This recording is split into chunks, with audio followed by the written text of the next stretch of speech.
Hi, this is Priscilla with Blue Wave Fit, and welcome to week 2 of our Holiday Survival Series.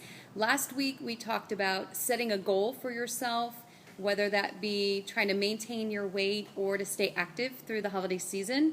And I also challenged you to break out your calendar and to mark every event between now and the end of the year that might pose an obstacle to hitting your goal or reaching your goal. And so today we're going to talk a little bit more about what to do with that goal. And then secondly, we're going to briefly talk about keeping a food journal. So one of the things that I'd like for you to do with your goal, since you've got one in mind, is I want you to make it visible, something somewhere that you can see it every day. So I'm going to give you 5 suggestions, and you can pick one, you can pick them all. It just depends on where you want to go with this. And so here they are. Places that you look at every day. The first of all would be the mirror at your vanity.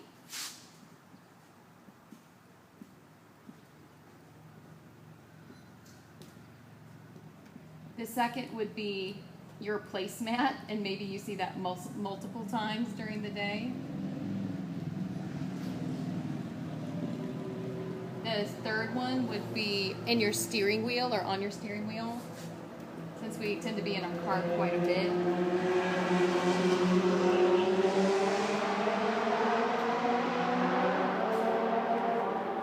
The fourth would be at your nightstand next to your bed.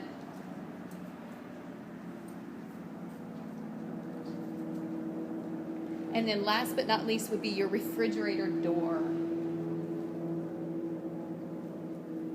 And I'm saying that probably because of where it's located,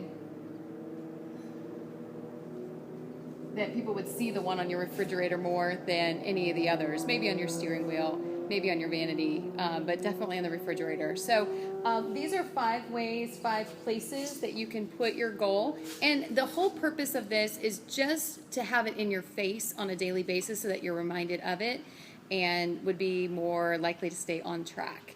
The second thing that I want to just talk about very briefly, we're going to talk more about it next week in specifics, but keeping a food journal. And you can do this any way that you want. You can write it down. You can use an app. You can go online to a website. Most of them you have to set up an account, but typically it's free, and you can track it from there. And they're pretty good about doing the numbers for you.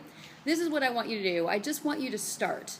It doesn't matter what's on it. I don't want you to try to change the way that you eat, although you might a little bit because you're putting it down, but that's not really the focus. The focus is just trying to put something down so that you have an idea of how you eat and to find out whether or not you eat a ton at one time during the day, or if you spread it out pretty evenly, if most of your calories are at night or in the morning, just some general things. And as I said, we're going to talk more about this next week, but I just want you to get started. Just find something that works for you, play around with it a little bit. There's only 3 things that I want you to put down when you track your food, and that is this. I want you to track what you ate. I want you to track when you ate it. And I also want you to track how much.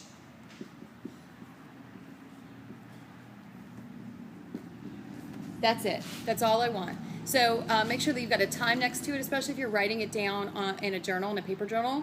Make sure you write when you ate it. I already said that. Make sure you write how much of it you ate and then what you ate, obviously. And the more specific you can be in terms of what you ate and how much you ate, the more accurate the result will be. So you decide how much time and energy you want to put into it. But this is really for you more than it is for me or for anyone else. And it's just going to put down in black and white what you're already consuming. And that's it.